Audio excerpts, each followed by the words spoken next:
हो गया। हेलो बच्चों, नमस्कार, जय हिंद। कैसे हैं सभी लोग? उम्मीद करता हूं बहुत अच्छे होंगे। और रेशियो एंड प्रोपोर्शन चैप्टर बहुत डिटेल में हम लोग पढ़ रहे हैं, तो अच्छे से आप लोगों को क्लियर हो भी रहा होगा।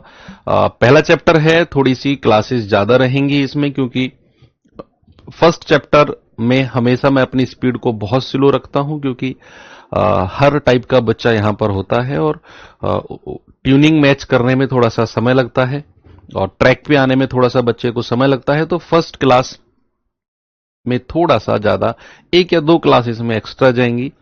बाकी रेशियो प्रोपोर्शन के बाद हम लोग जो है वो ट्रैक पर आ जाएंगे, हमारी गाड़ी ट्रैक पर आ जाएगी, तो फिर हमारी क्लास जो है वो proper with in limited content तो अच्छा रहेगा, लेकिन लिमिटेड क्लासेस के साथ हम लोग चीजों को आगे बढ़ाएंगे। ऐसा नहीं है कि बहुत सारी क्लासेस एक्स्ट्रा निकल जाए। मान लो 5 या 6 क्लास का रेशियो प्रोपोर्शन है और मैं आपको इसे मैक्सिमम 8 क्लास में खत्म कराने की कोशिश करूंगा। आज कौन सी क्लास है? 7।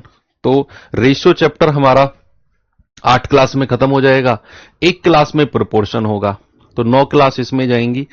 इसके बाद जो चैप्टर होंगे अकॉर्डिंगली हम लोग क्लास को डिस्ट्रीब्यूट करेंगे।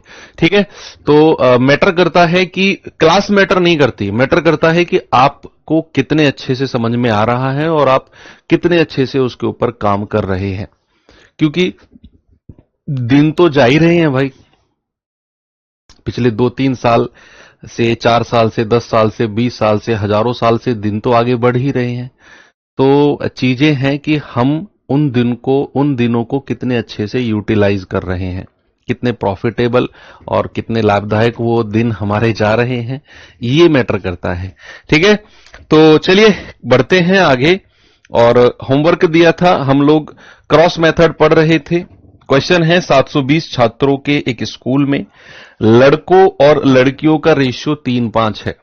ज्ञात कीजिए, यदि 18 नई लड़कियों को प्रवेश दिया जाए तो कितने नए लड़कों को स्कूल में प्रवेश दिया जाना चाहिए, ताकि बॉयज एंड गर्ल्स का जो रेशियो है, लड़के और लड़कियों का जो अनुपात है, वो 2-3 हो जाए। भाई यहां पर देखने में तो क्रॉस मेथड लग रहा है कि बॉयज एंड गर्ल्स का रेशियो 3:5, 18 लड़कियों को एडमिशन दिया, करेक्ट, कितने लड़कों को एडमिशन दिया जाए ताकि बॉयज एंड गर्ल्स का रेशियो 2:3 हो जाए, ये सवाल ने बोला है। अब इसे हम अगर क्रॉस मेथड से जाएंगे तो थोड़ा सा हमारे लिए परेशानी होगी, क्योंकि इसमें उसने ये बोला ही नहीं कि कितने लड़कों को एडमिशन दिया, तो फिर हमें वहां थोड़ी सी प्रॉब्लम आएगी। उसका अल्टरनेटिव मैं आपको देता हूं। टोटल स्टूडेंट कितने हैं? 720। भाई देखते रहना, आपको क्रॉस मेथड की यहां पर फील आएगी नहीं कि यहां क्रॉस मेथड लगाने की भी जरूरत है। चीजों को रटना नहीं है, सवाल को समझना है और उसे बेस्ट वे पॉसिबल में सॉल्व करना है। तो 720 स्टूडेंट हैं। सवाल कहता है कि इन 720 में बॉयज एंड गर्ल्स, लड़के और लड़कियों का रेशियो कितना है? 3:5। अब मुझे एक बात बताओ, क्या मैं यहां से बता सकता हूं कि भैया बॉयज कितने हैं और गर्ल्स कितनी हैं? क्या मैं बता सकता हूं यहां कि लड़के कितने हैं और लड़कियां कितनी हैं? भाई इन्हीं 720 बच्चों को ही तो 3 और 5 के रेशियो में बांटा है। उसने वही तो बोला कि लड़के और लड़कियों का अनुपात 3:5 है, और यही 720 लोग हैं जिनको बांटा गया होगा। तो यहां क्या मैं बोल सकता हूं कि 5 और 3, बोलो 5 और 3, 8 यूनिट की वैल्यू टोटल किसके बराबर होगी? 720 के। 1 यूनिट की वैल्यू 8 नाम 72, 90 के। 1 यूनिट अगर 90 के बराबर है तो 3 यूनिट कितना होगा? 9 27, 270। 5 यूनिट कितना होगा? 9 पंजे 45, 450। यानी कि हमें पता चल गया उस स्कूल में 270 लड़के हैं और 450 लड़कियां हैं। ये हमें यहां तक पहली 2 लाइन से पता चल गया। अब सवाल कहता है कि भैया 18 नई लड़कियों को प्रवेश दिया गया। आप मुझे बताओ, अगर नई 18 लड़कियां आ जाती हैं तो लड़कियों की संख्या कितनी हो जाएगी? क्या 468 हो जाएगी? 450 में आपने 18 जोड़ दिया, क्या लड़कियों की नई संख्या 468 नहीं हो गई? यस। अब सवाल कहता है तो नया अनुपात बॉयज एंड गर्ल्स का 2:3 हो गया, तो लड़के और लड़कियों का रेशियो कितना हो गया? 2:3। अब लड़कियों का नया रेशियो कितना है? 3 यूनिट। क्या मैं ये कह सकता हूं 3 यूनिट का मतलब 468? बताओ भाई, मैंने आपसे क्या बोला कि बॉयज एंड गर्ल्स टोटल 720 थे, जिसमें उनका रेशियो 3:5 था। तो मैंने बोला 3 और 5 8 यूनिट, 720, 1 यूनिट 90, तो 3 यूनिट और 5 यूनिट, यानी कि बॉयज एंड गर्ल्स की अलग अलग संख्या हमने निकाली। अब सवाल कहता है कि भाई 18 नई लड़कियों को प्रवेश दो। तो मैंने कहा ओके, अब 450 पुरानी लड़कियां थी, 18 नई लड़कियां आ गई, तो गर्ल्स की संख्या तो 468 468 हो गई। कह रहे नया रेशियो बॉयज एंड गर्ल्स का 2:3 है। मैंने कहा ठीक है 2:3। अब नया रेशियो लड़कियों का कितना है 3, तो 3 यूनिट की वैल्यू 468, 1 यूनिट की वैल्यू कितनी आएगी 3 एकम 3, 3 पंजे 15, 3 छिंग 18, तो 2 यूनिट की वैल्यू कितनी आएगी 156 गुणा 2, 2 छिक्कू 12, 2 पंजे 10 और 11, 2 एकम 2 और 1 3, यानी कि लड़कों की नई संख्या 312 है, पुरानी कितनी है 270। तो कितने लड़कों को प्रवेश दिया गया है 312 में से 270 घटा दो, आप कहोगे सर 42। भाई 312 लड़कों की नई संख्या, 270 लड़कों की पुरानी संख्या, करेक्ट, कितने लड़कों को प्रवेश दिया गया 312 में से 270 घटाया, तो हम कहेंगे सर 42 लड़कों को प्रवेश दिया गया था, 42 बॉयज को प्रवेश दिया गया था। ओके, अच्छा सवाल है ये भी। चलो इस सवाल को करो, फिर मैं टाइप चेंज करता हूं, देखता हूं कौन इस सवाल को बताएगा।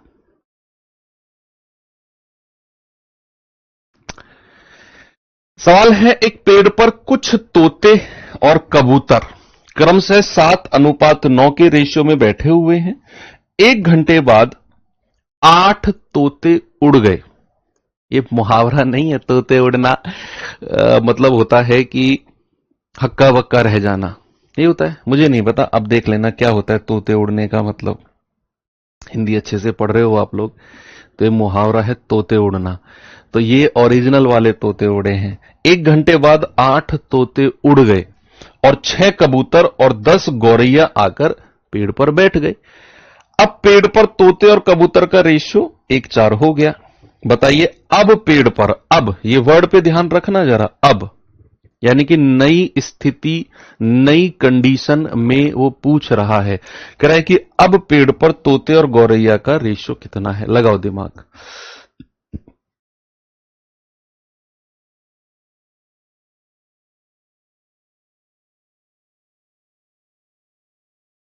अच्छा, वेरी गुड। अब सुनो, क्रॉस मेथड से करेंगे। पेड़ पर तोते और कबूतर बैठे हुए थे, तोते को टी, कबूतर को के। तोते और कबूतर का रेशियो कितना है बच्चा 7:9। कितना है तोते कबूतर का रेशियो 7:9, मैंने लिख दिया। अब सवाल कहता है कि भैया 1 घंटे के बाद 8 तोते उड़ गए, कोई तोते की संख्या कम हुई है कि नहीं? भाई उड़े हैं तो संख्या कम हुई है।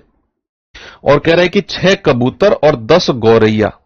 देखो ये गौरैया के बारे में हमारे पास कोई जिक्र नहीं है, हमारे पास जो रेशियो जो अनुपात दिया हुआ है वो केवल तोते और कबूतर का है। तो उसने बोला 8 तोते उड़ गए, 6 कबूतर और 10 गौरैया आके बैठ गए। 10 गौरैया का यूज हमारे पास सबसे लास्ट में जाके होगा, अभी नहीं। कह रहे कि अब पेड़ पर तोते और कबूतर का रेशियो 1:4 है। आप ऐसे सोचो कि गौरैया का उसने कोई जिक्र ही नहीं किया। आप ऐसे सोचो कि गौरैया का उसने कोई जिक्र ही नहीं किया। अब सवाल को दोबारा पढ़ो कि पेड़ पर तोते और कबूतर 7:9 के अनुपात में बैठे हुए हैं। कह रहे कि 8 तोते और 6 कबूतर, 8 तोते उड़ गए और 6 कबूतर आकर बैठ गए। गौरैया को भूल जाओ, 8 तोते उड़ गए माइनस का 8 और 6 कबूतर आकर बैठ गए प्लस का 6। तो अब पेड़ पर तोते कबूतर का रेशियो 1:4 है। बताइए जल्दी से, क्या मैं यहां क्रॉस मेथड लगा सकता हूं? नया रेशियो कितना है 1:4। कह रहा भैया 8 तोते उड़ गए तो -8 और 6 कबूतर आकर बैठे हैं तो प्लस का 6। संख्या बढ़ी प्लस, संख्या कम हुई माइनस। तो आप जरा मुझे बताएंगे 7 चौको 28 और 9 एकम 9, अंतर कितना आ गया बच्चा 19 का। इधर देखेंगे 6 एकम 6, वो भी प्लस का, और 8 चौको 32, वो भी माइनस का। अरे कल ही तो मैंने आपको बताया कि प्लस और माइनस वाली संख्या का डिफरेंस जब भी मैं लूंगा तो वो डिफरेंस क्या होगा बच्चा, वो डिफरेंस ऐड होगा, वो जुड़ेगा। तो -32 प्लस 6 का अंतर कितना हो गया 38 हो गया। क्या ये बात में किसी को कोई प्रॉब्लम तो नहीं होनी चाहिए। ऊपर का डिफरेंस नीचे के डिफरेंस के बराबर कर दो।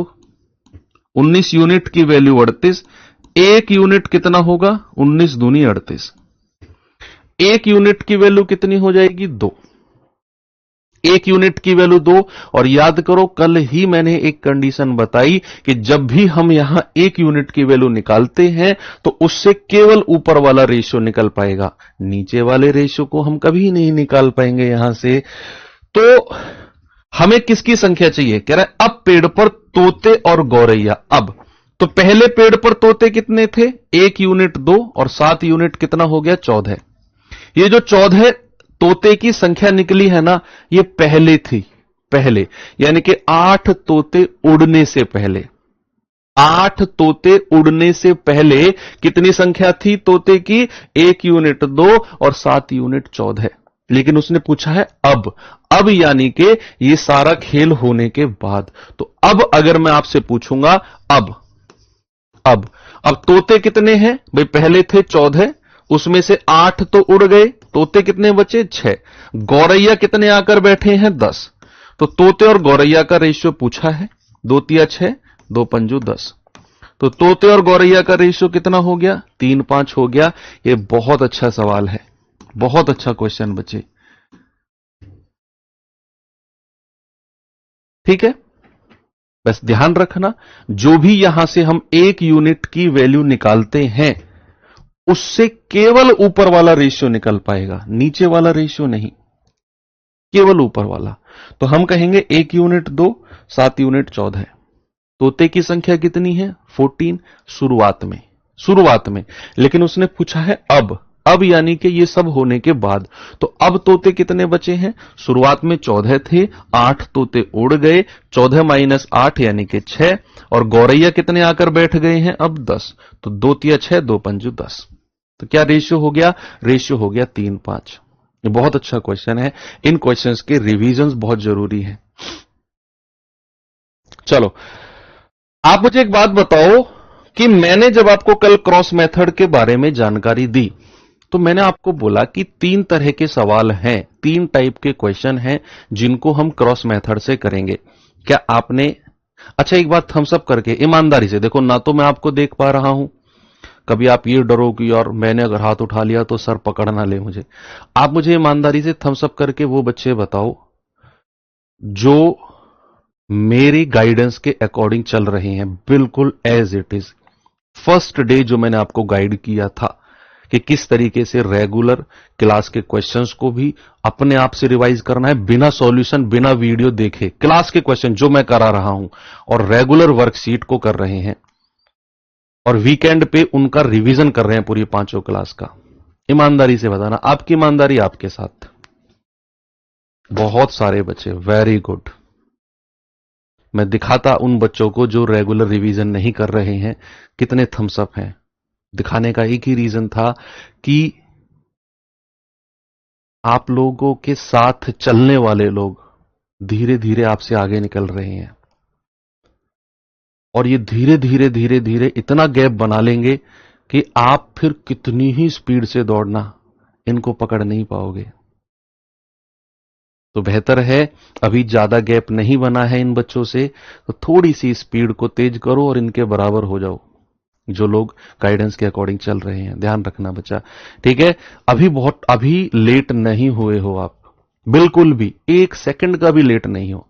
अभी चीजें वार्म अप चल रही हैं, और वार्म अप में ही बहुत सारे बच्चों ने गैप बना लिया है, उन बच्चों से जो रेगुलर नहीं पढ़ते हैं। मैं फिर कहता हूं क्लास को लेना, अगर आप सोचते हो मैं बहुत पढ़ रहा हूं, 6 घंटे 8 घंटे क्लास चल रही है और सारी क्लास ले रहा हूं, मैं तो बहुत पढ़ रहा हूं, आप 20% भी नहीं पढ़ रहे हो। आपकी पढ़ाई काउंट तब होगी जब आप उसका रिवीजन खुद से अपना दिमाग लगा के करोगे।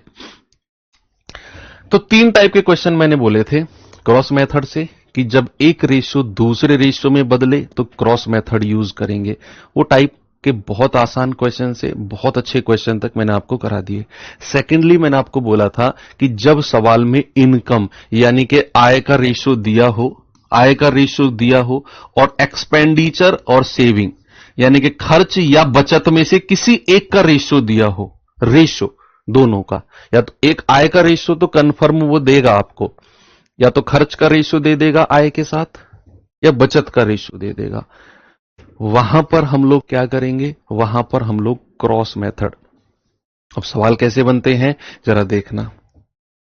सवाल है कुछ इस तरीके से, देखिए बच्चे जरा इसको।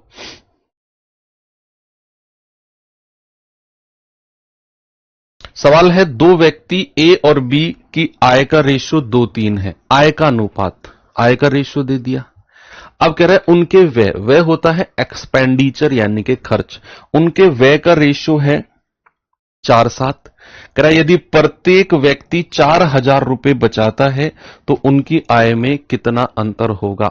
सवाल को देखकर यह पहचानना कि कौन से मेथड से होगा, यही सीखना है हमें। मैंने बोला कि सवाल में जब आय का रेशियो दिया हो और खर्च या बचत में से किसी एक का रेशियो दिया हो तो क्या वो कंडीशन यहां फुलफिल हो रही है? हां, उसने बोला आय का रेशियो 2:3 है और खर्च का रेशियो 4:7 है। दिमाग में चाबी भर लो कि यार ये तो हमारा क्रॉस मेथड की तरफ जा रहा है मेथड। तो क्या करेंगे, इनकम का रेशियो, आय का रेशियो कितना है बच्चा, 2:3 का, ए और बी का, और खर्च यानी कि एक्सपेंडिचर का रेशियो कितना है, 4:7 का। एक्सपेंडिचर का रेशियो कितना है बच्चा, 4:7 का।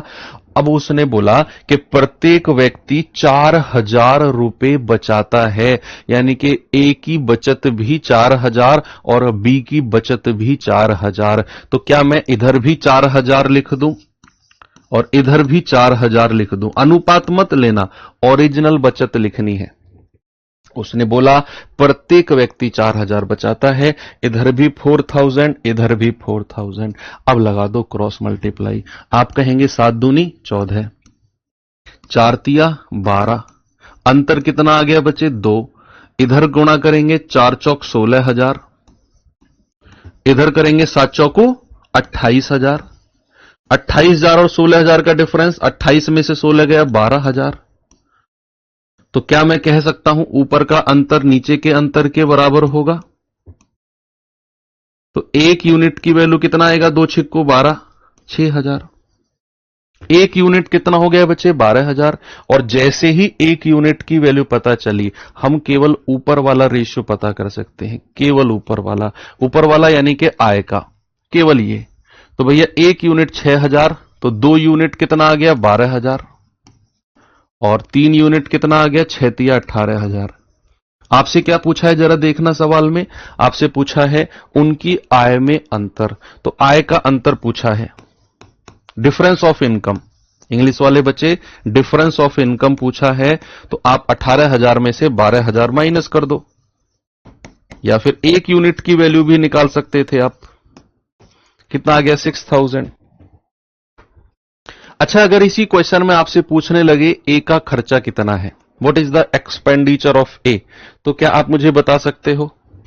अगर इसी क्वेश्चन में आपसे पूछने लगे ए का खर्चा कितना है, अब आपके पास एक लिमिटेशन है, आपकी मजबूरी है। क्या मजबूरी है आपकी?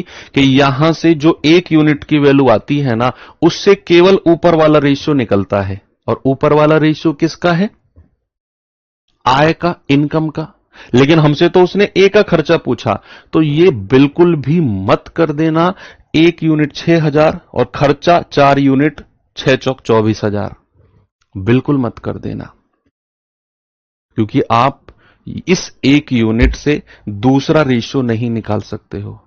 आपको निकालनी आय पड़ेगी, चाहे वो खर्चा पूछे। अब जैसे ही आपने ए की आय निकाली 12,000, तो 12,000 में से ए की बचत माइनस कर दो। ए की बचत कितनी है, 4,000 रुपए की। तो ए का खर्चा कितना हो गया, 8,000। भाई ये बात नहीं जानते आप, भाई मान लो आपकी जो सैलरी है वो 40,000 रुपए है और आपने पूरे महीने में 6,000 रुपए बचाए, तो अगर मैं आपसे पूछूं आपने खर्चा कितना किया होगा, तो आप कहोगे सर 40,000 मेरी सैलरी है, 6,000 रुपए मैंने बचाए, तो 40,000 में से 6,000 हटा दो, बचे हुए 34,000 यानी कि 34,000 मेरा खर्चा हुआ होगा।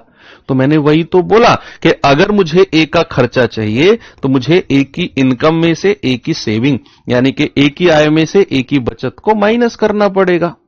इसको आप एक फॉर्मूले के रूप में भी लिख सकते हो कि भैया आय बराबर क्या होता है, आय बराबर होता है खर्च प्लस बचत, खर्च प्लस बचत। यानी कि मैं कहूंगा income equals to expenditure plus saving, income equals to expenditure plus saving. अब यहां से अगर मुझे खर्चा चाहिए तो बचत को उसमें से माइनस कर दो, मुझे बचत चाहिए तो खर्चा इसमें से माइनस हो जाएगा। ठीक है, आप याद रखना आय बराबर खर्च प्लस बचत। चलिए एक क्वेश्चन और चलते हैं आगे। ये सवाल देखिए जरा, आनंद और भरत की वार्षिक आय 3:5 के अनुपात में है, उनका वार्षिक खर्चा 1:3 के रेशियो में है।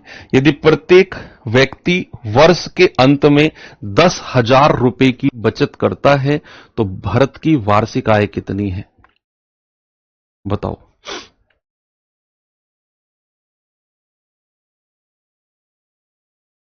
सभी लोग बताएंगे जल्दी से। भाई दो लोग हैं, आनंद और भरत।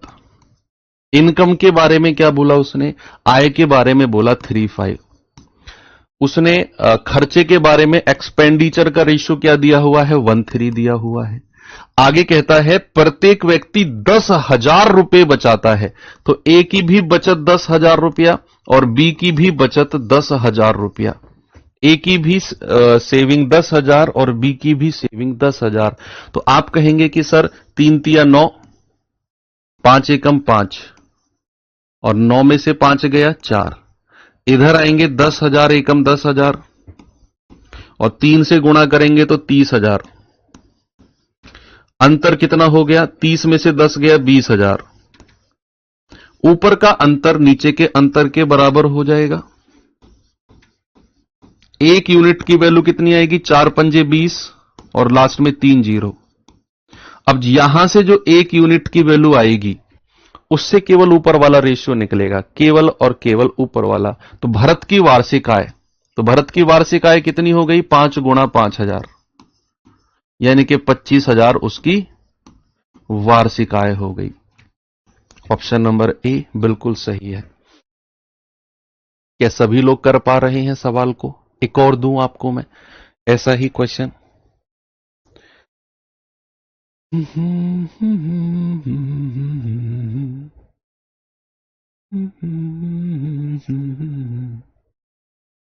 देखिए बच्चे इस क्वेश्चन को जरा,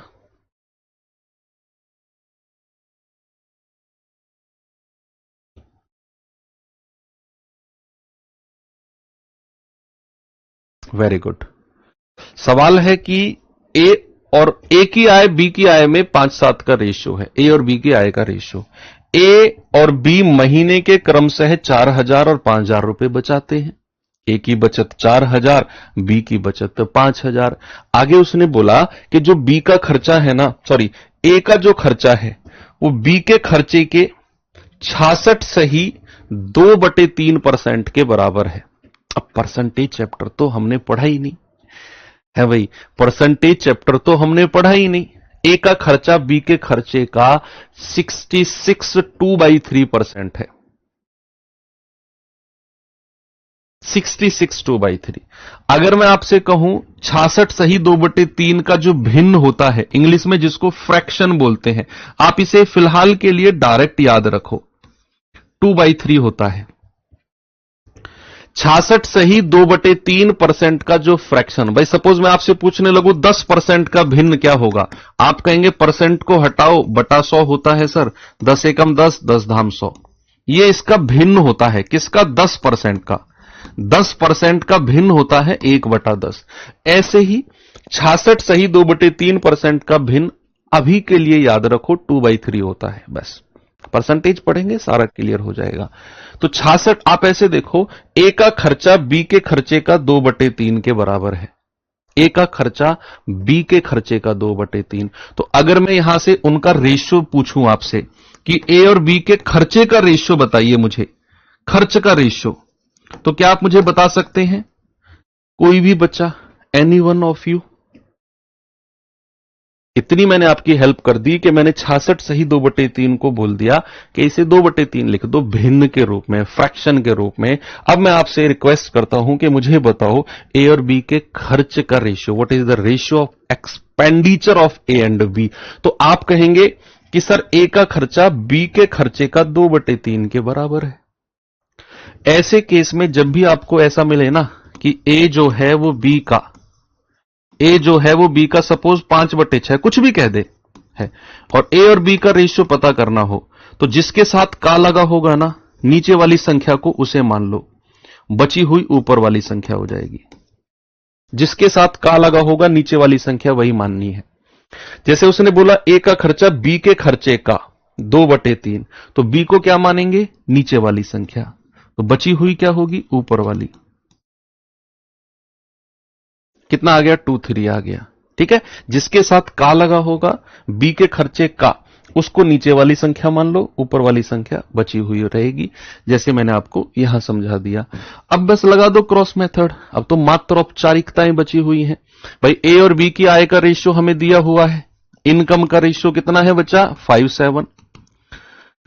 एक्सपेंडिचर का रेशियो कितना दिया हुआ है? 2-3, जो हमने अभी अभी निकाला है। और कह रहे ए का खर्चा 4000 और बी का, ए की बचत 4000 और बी की बचत 5000। ए की बचत 4000 और बी की बचत 5000। क्रॉस मल्टीप्लाई करके इनकम निकाल दो, क्या होगी बता सकते हो आप लोग बहुत अच्छे से। आप कहोगे 5 तिया 15, आप कहोगे 7 दूनी 14, अंतर कितना हो गया? 1। आप कहोगे 5 दूनी 10,000, आप कहोगे 4 तिया 12,000। अंतर कितना है 12,000 और 10,000 का? 2,000। कितना अंतर आ गया? 2000 अंतर आ गया। ओके, तो क्या हम कहें ऊपर का डिफरेंस नीचे के डिफरेंस के बराबर है?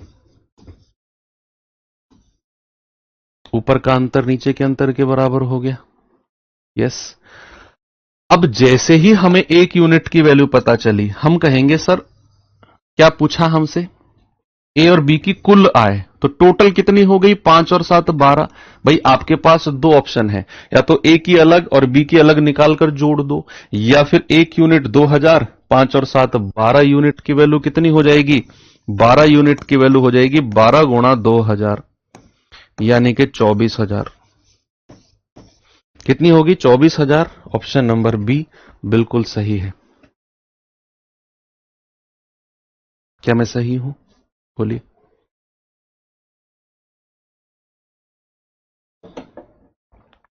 चलिए आगे। चलो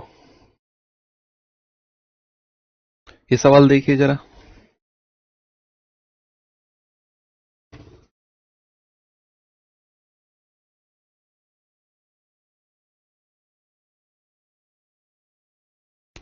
कह रहे रवि और सुमित के वेतन 2-3 के रेशियो में है। यदि दोनों के वेतन को 4,000 बढ़ाया जाए, सवाल थोड़ा सा अलग है अब ये, तो नया रेशियो 40-57 हो गया। सुमित का वर्तमान वेतन बताओ। अब मैं आपको कुछ मिक्स क्वेश्चन करा रहा हूं। आय का रेशियो, बचत का रेशियो वाले सवाल 2-3 क्वेश्चन करा के खत्म कर दिए। टाइप वही चल रहा है, उसी में ही आय खर्च में और किस किस तरह के क्वेश्चन बनते हैं। जरूरी नहीं कि आय और खर्च के जितने भी सवाल बने सब क्रॉस मेथड से हो, ऐसा तो जरूरी नहीं है ना। तो और कितने वेरिएशन बन सकती है वो सारे मैं आपको यहां कराने वाला हूं। तो सवाल कहता है रवि और सुमित का वेतन 2-3 के रेशियो में है। यदि दोनों का वेतन 4-4 हजार रुपए बढ़ाया तो नया रेशियो 40-57 हो गया। अरे ये तो पिछले वाले टाइप का सवाल बन गया। एक अनुपात दूसरे अनुपात में बदले कुछ जोड़ने या घटाने से। ये वही तो सवाल बन गया कि भाई दो लोग हैं, एक रवि है और एक सुमित है। क्या रेशियो है? 2:3 का। नया रेशियो कितना बन गया? 40-57। क्यों? क्योंकि दोनों के वेतन को 4-4 हजार रुपए बढ़ाया गया। दोनों तरफ 4-4 हजार लिखो, क्रॉस मेथड लगाओ और सुमित का वेतन बता दो कितना है। तो हम कहेंगे 57 दूनी 114 और 40 तिया 120। अंतर कितना आ गया? बड़े में से छोटा घटा दो। 40 4 चौक 16 और बाद में कितनी जीरो? 4 जीरो। और 57 चौके कितना होता है? 4 सत्ते 28, 2 4 पंजे 20, 2 22 और 3 जीरो। अंतर कितना हो गया भैया? 2,28,000 और 1,60,000 का। घटाओ 3 जीरो तो ये रहेंगी। 8 में से जीरो गया 8 और 22 में से 16 गया 6। अंतर कितना हो गया? 68,000 का। कितना अंतर हो गया बच्चा? 68,000। ऊपर का डिफरेंस नीचे के डिफरेंस के बराबर कर दो। एक यूनिट की वैल्यू कितनी आएगी? सॉरी, 4 कितनी यूनिट है? 6 यूनिट है ना। 6 यूनिट की वैल्यू 68,000। एक यूनिट की वैल्यू कितनी आएगी? 68,000 बटा 6। 2 तिया 6, 2 तिया 6, 2 चौको 8, 0 0 0। एक यूनिट आ गया 34,000 बटे 3। आपसे क्या कह रहा है? सुमित का वर्तमान वेतन। तो सुमित का वर्तमान वेतन तो कितना है? 3 यूनिट। तो 3 यूनिट की वैल्यू कितनी आएगी? 3 गुणा 34,000 बटा 3। 3 से 3 गया तो सुमित का वर्तमान वेतन कितना आ गया? 34,000। क्या मैं सही हूं? Option D. सुमित का वर्तमान वेतन कितना हो गया? बिल्कुल सही जवाब, ऑप्शन डी। कोई सा भी नहीं है तीनों में, चौथा इनमें से कोई नहीं आ जाएगा। अच्छा, ये बड़ा चैलेंजिंग काम होता है कि जब हमारा एक ऑप्शन इनमें से कोई नन ऑफ दीज होना तो हम लोग घबरा जाते हैं कि यार ये तो कंफ्यूजन पैदा कर दिया एग्जामिनर ने। 4 ऑप्शन होते तो कोई ना कोई सा मैच करके लगा देते हम। अब इसमें तो कंफ्यूजन हो गया कि हमारा जो उत्तर आया क्या वो सही है कि नहीं। बड़ा कंफ्यूजन, बड़ी गड़बड़ हो जाती है जब ऐसे ऑप्शन जुड़ जाते हैं, नन ऑफ दीज, इनमें से कोई नहीं। चलो थोड़ा सा और आगे बढ़ते हैं। अब मैं कुछ मिसलेनियस क्वेश्चन कराता हूं आपको इसी टाइप के, जो टाइप चल रहा है आय खर्च वाला। मिसलेनियस यानी कि वो सवाल जो क्रॉस मेथड से नहीं होंगे लेकिन आय खर्च के ऊपर होंगे, आय खर्च के ऊपर होंगे, नो डाउट। जैसे ये सवाल देखिए एक बार आप।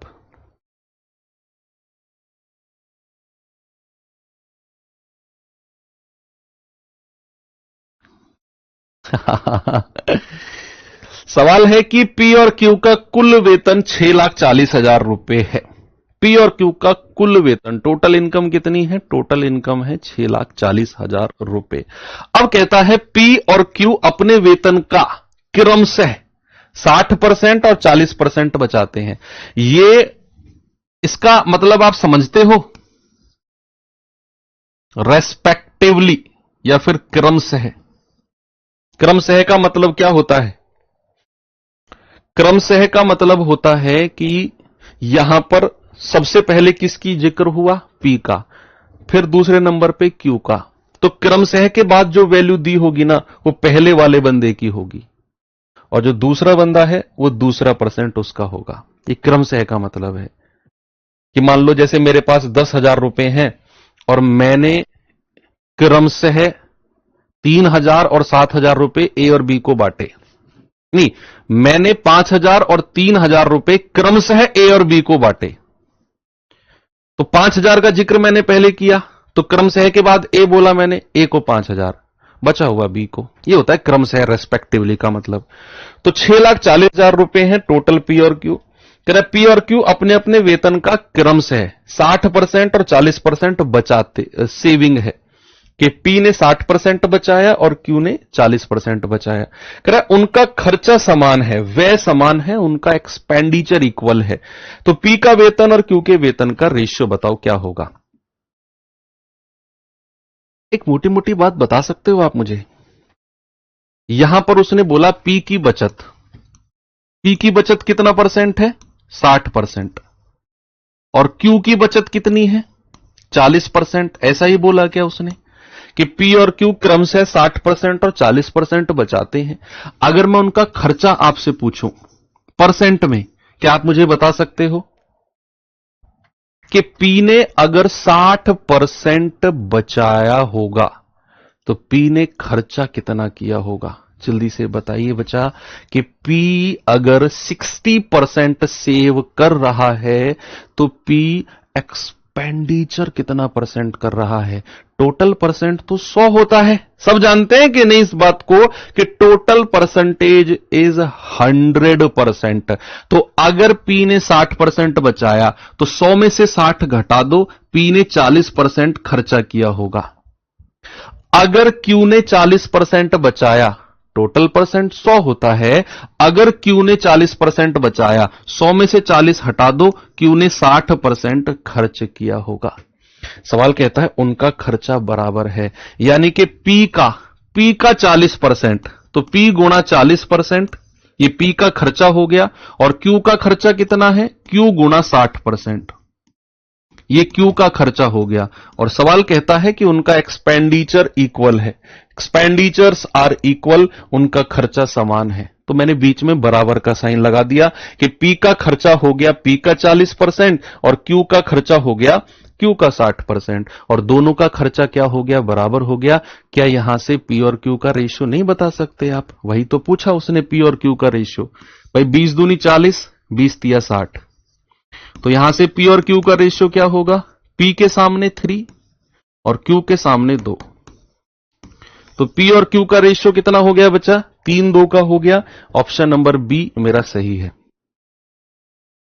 एम आई राइट? चले आगे, नेक्स्ट। चलो इस सवाल को देखो थोड़ा सा, फिर थोड़ा सा लेवल बढ़ाया मैंने इसमें।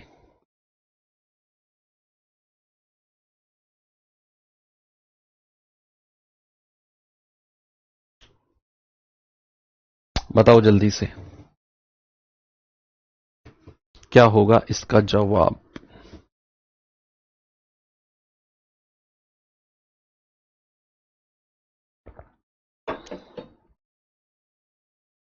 पी और क्यू का वेतन मिलाकर 9,60,000 है टोटल। पी और क्यू अपने व्यक्तिगत वेतन का क्रमशः 64% और 44% बचाते हैं। कह रहा पी का खर्चा क्यू के खर्चे का 1.5 गुना, 1.5 का मतलब 1.5 होता है, तो पी का खर्चा क्यू के खर्चे का 1.5 गुना है। तो पी का वेतन और क्यू के वेतन का रेशियो, हमें इसकी जरूरत नहीं है।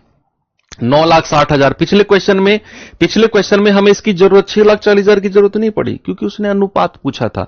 अगर वो ओरिजिनल आय पूछता, ओरिजिनल इनकम पूछता कि पी की आय बताओ या क्यू की आय बताओ, तब हमें जरूरत पड़ेगी। उसने अनुपात में पूछा, इसमें भी हमें 9,60,000 की जरूरत नहीं है, अनुपात ही तो बताना है। अनुपात के बाद अगर कहे बताओ पी का इनकम कितना है, तब हमें 9,60,000 की जरूरत पड़ेगी, अभी नहीं है, अनुपात तक तो नहीं है।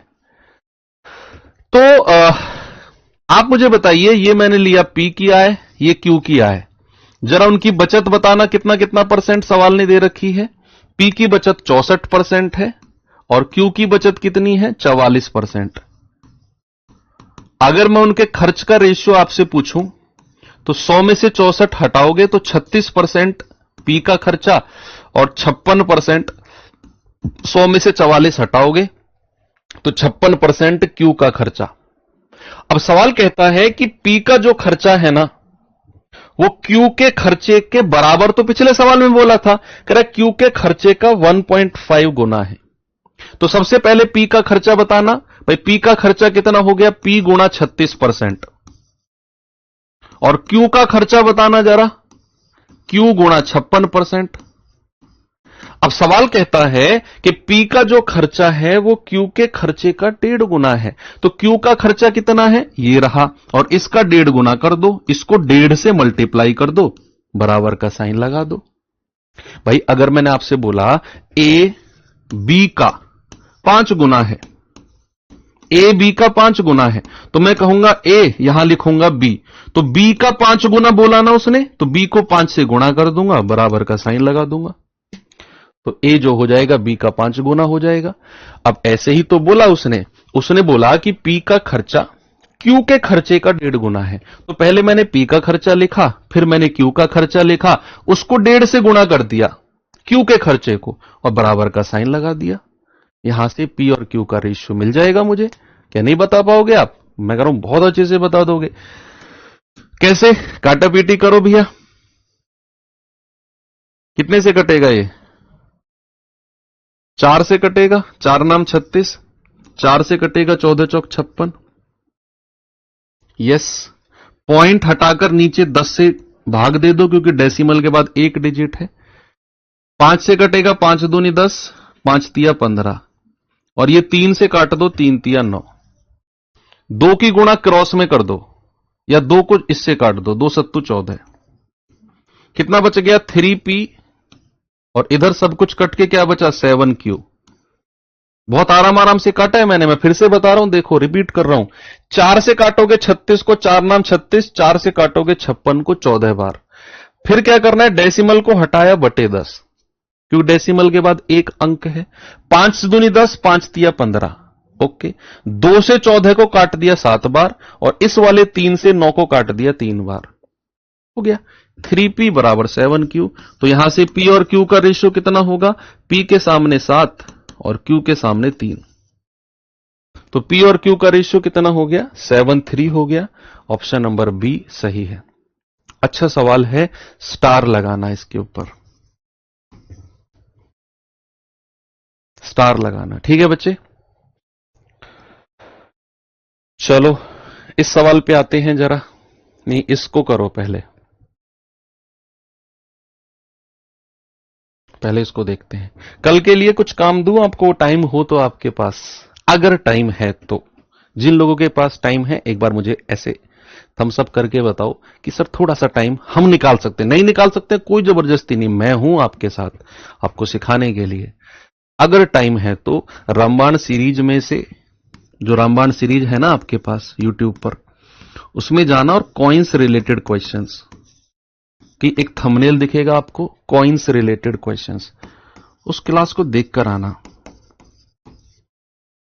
अगर टाइम है, नहीं है तो कोई बात नहीं, मैं बैठा हूं, आप घबरा 1% भी मत घबराना। अगर टाइम है तो ये कॉइन्स रिलेटेड क्वेश्चंस की रामबाण सीरीज से देखकर आना क्लास, बस इतना सा काम है। नहीं है देखकर आओगे तो भी कोई दिक्कत नहीं है। ए और सी की मासिक बचत का रेशियो 3-5 है। ए और बी का रेशियो है 2-3। कह सी की बचत 4500, तो ए और बी की बचत का योग क्या होगा? ये तो वही सिंपल क्वेश्चन आ गया, बहुत सिंपल क्वेश्चन है कि भैया हमें ए और सी का रेशियो दिया हुआ है। ए और सी का रेशियो कितना है बचत का? 3-5। और ए और बी का रेशियो दिया हुआ है, ए और बी का कितना है? 2-3। तो आपको क्या करना है? एबीसी का रेशियो बताना है तीनों का। भाई दो रेशियो आपको दिए हुए हैं, आपको इन दोनों रेशियो को कंबाइंड करना है। दोनों रेशियो को क्या करना है? कंबाइन करना है। और कंबाइन करने का रूल क्या होता है कि जो दोनों में कॉमन है उसको बीच में रखना है। यहां दोनों में कॉमन क्या है? ए। एक तरफ सी रख लो, दूसरी तरफ बी रख लो। जो दोनों में कॉमन है रेशियो में, उसको बीच में रखना है। अब देखो ए सी का रेशियो कितना है? 3-5। या ए बी का लिख लो पहली लाइन में भाई ए बी का कितना है? 2-3। ए के नीचे 2 और बी के नीचे 3। उल्टा रेशियो लिखेंगे क्योंकि यहां ए बी दिया हुआ है, हमसे बी ए पूछा उसने। अब ए सी का रेशियो 3-5 है, नीचे वाली लाइन में लिख लो। क्रॉस मल्टीप्लाई करेंगे 3-3 9, सीधी मल्टीप्लाई करेंगे 3 दूनी 6, फिर क्रॉस मल्टीप्लाई करेंगे 5 दूनी 10।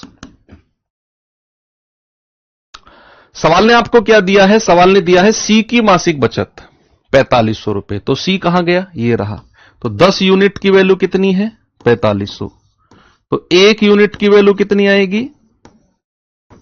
450। जीरो से जीरो गया। आपसे कह रहा है ए और बी का योग। तो ए और बी का योग कितना हो जाएगा? सम कितना हो जाएगा? 15। 9 और 6 15। तो 15 गुणा 450। 1 यूनिट 450, 15 यूनिट, 15 5 75, 15 चौक 60 और 7 67। कितना आ गया? 6750। 6750 ए और बी का सम आपको मिल गया है। ठीक है, क्या मैं सही हूं? सभी लोग सही हैं क्या? चलो इस टाइप का लास्ट क्वेश्चन करते हैं। ये रहा,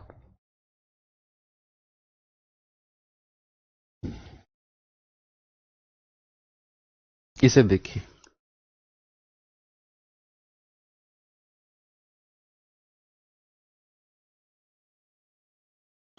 सवाल है ए की आय बी की आय का 2/3 है। ए की इनकम जो है वो बी की इनकम का 2/3 है और ए का खर्चा बी के खर्चे का 3/4 है। कह रहा बी की आय का 1/3 ए के खर्चे के बराबर होगा। तो ए की बचत और बी की बचत का रेशियो, ये मोस्ट इंपोर्टेंट क्वेश्चन है, मोस्ट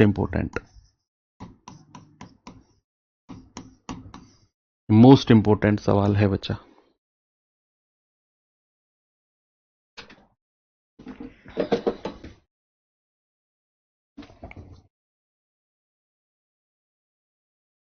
बस आपको क्या करना है, अभी मैं आपको टाइम दे रहा हूं, थोड़ी देर पहले मैंने समझाया अभी आपको। यहां से ए की आय बी की आय का 2/3 बोला उसने। ए और बी की आय का रेशियो अपनी रफ कॉपी में बनाओ। फिर उसने बोला ए का खर्चा बी के खर्चे का 3/4 है। तो ए का खर्चा और बी के खर्चे का रेशियो अपनी रफ कॉपी में लिखो, चाहे गलत लिखो लेकिन लिखो। उसके बाद रुक जाओ, फिर मैं कराऊंगा आपको। यहां से लेकर यहां तक के सवाल में ए और बी की इनकम का रेशियो, ए और बी के एक्सपेंडिचर का रेशियो लिखो, चाहे गलत लेकिन लिखो।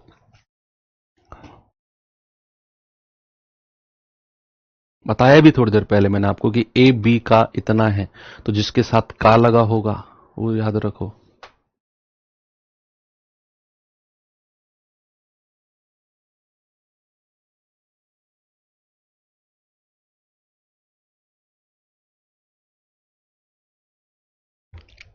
आय का रेशियो बनाया आप लोगों ने,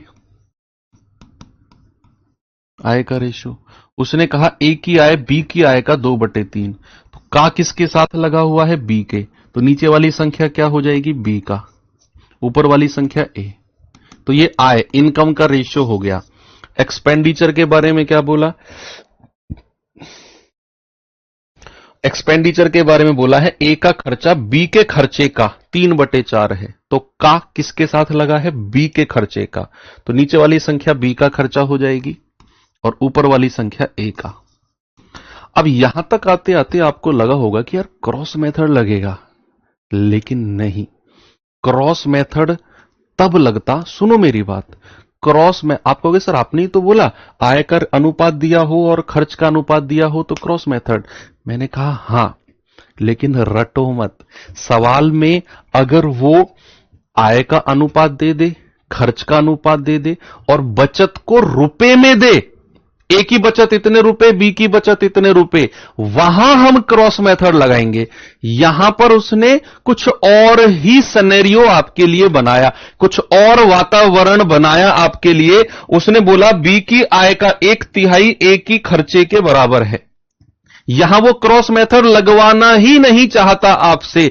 अगर वो क्रॉस मेथड लगवाना चाहता तो वो ये बोलता कि भैया ए की बचत फलाना रुपया और बी की बचत फलाना रुपया, तब जाकर हम दोनों की बचत को यहां लिखकर क्रॉस मेथड लगा देते। लेकिन ऐसा नहीं कर सकते हैं हम, ऐसा हम नहीं कर सकते हैं।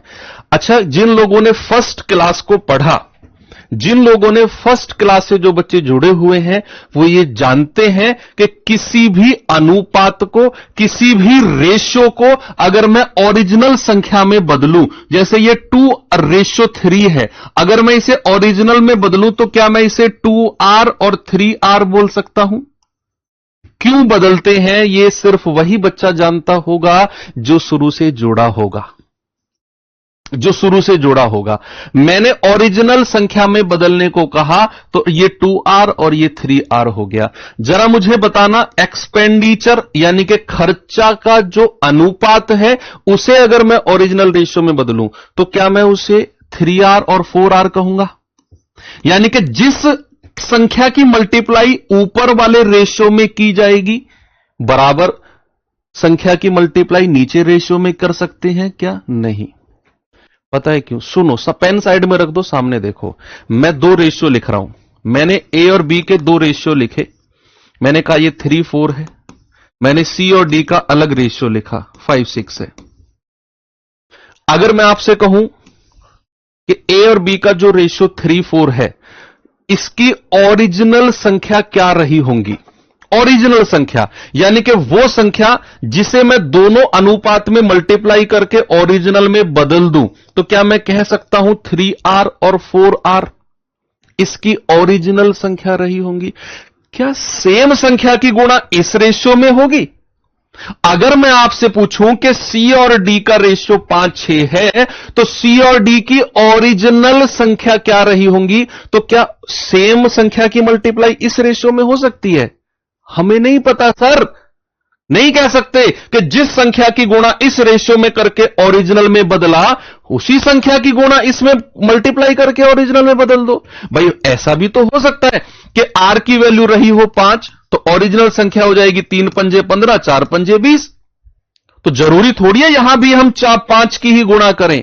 यह रेशियो अपने आप में अलग है और यह रेशियो अपने आप में अलग है। इसकी ओरिजिनल संख्या कुछ और रही होंगी और इसकी ओरिजिनल संख्या कुछ और रही होंगी। तो जो आर की गुणा हमने इस रेशियो में करी, तो आर की गुणा इस रेशियो में नहीं कर सकते हम।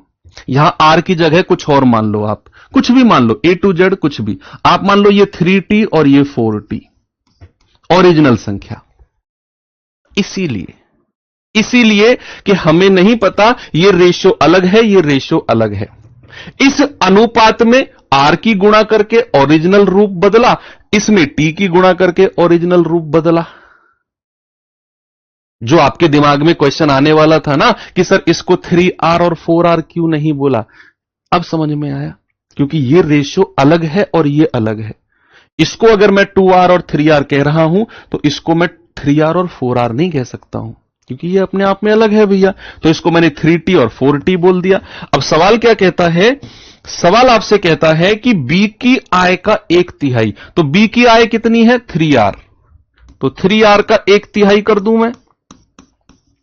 कह रहा है किसके बराबर है? A के खर्चे के बराबर। तो A का खर्चा कितना है? ये खर्चे का रेशियो है ना, तो A का खर्चा कितना है? 3T के बराबर है।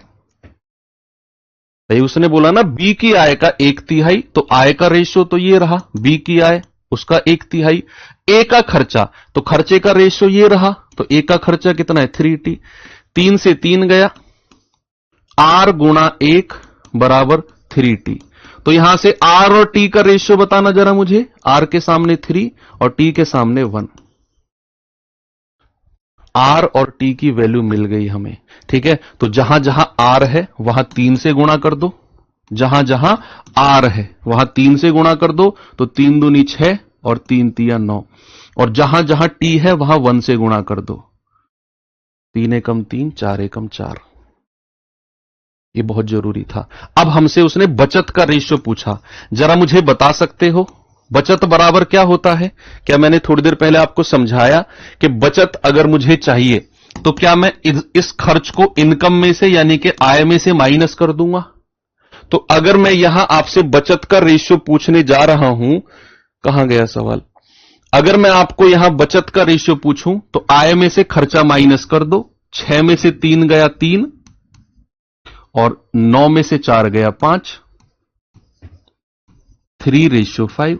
तो बचत का रेशियो कितना हो गया? 3:5, यानी कि ऑप्शन नंबर बी। कितना आ गया बच्चा? Option number B.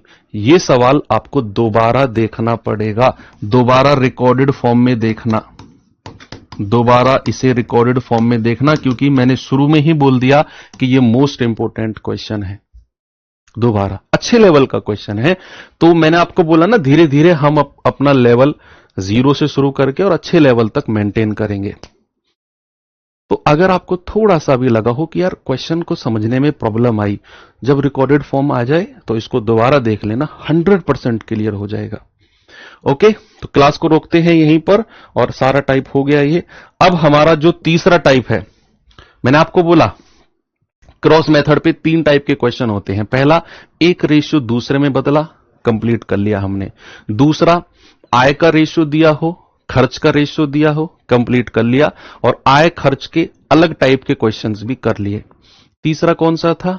आयु संबंधित प्रश्न, एज रिलेटेड क्वेश्चंस, उसको मैं अभी नहीं कराऊंगा, वो चैप्टर ही अलग करेंगे हम, एक क्लास का चैप्टर ही हम अलग रखेंगे उसको। अक्सर मैं उसे रेशियो में पढ़ा देता हूं, फिर बच्चे लास्ट तक मुझे परेशान करते हैं कि सर आपने आयु वाला चैप्टर नहीं पढ़ाया, एज वाला चैप्टर नहीं पढ़ाया, जबकि मैं उसे एक टाइप के रूप में यहां पढ़ा चुका होता हूं। इसलिए फिर वो डिमांड करते हैं लास्ट तक, फिर वो मैसेज भी करते हैं सर आपने एक चैप्टर छोड़ दिया। फिर मैंने क्या किया, उसको अलग चैप्टर ही बना दिया। तो इसको एक क्लास का हम अलग चैप्टर रखेंगे।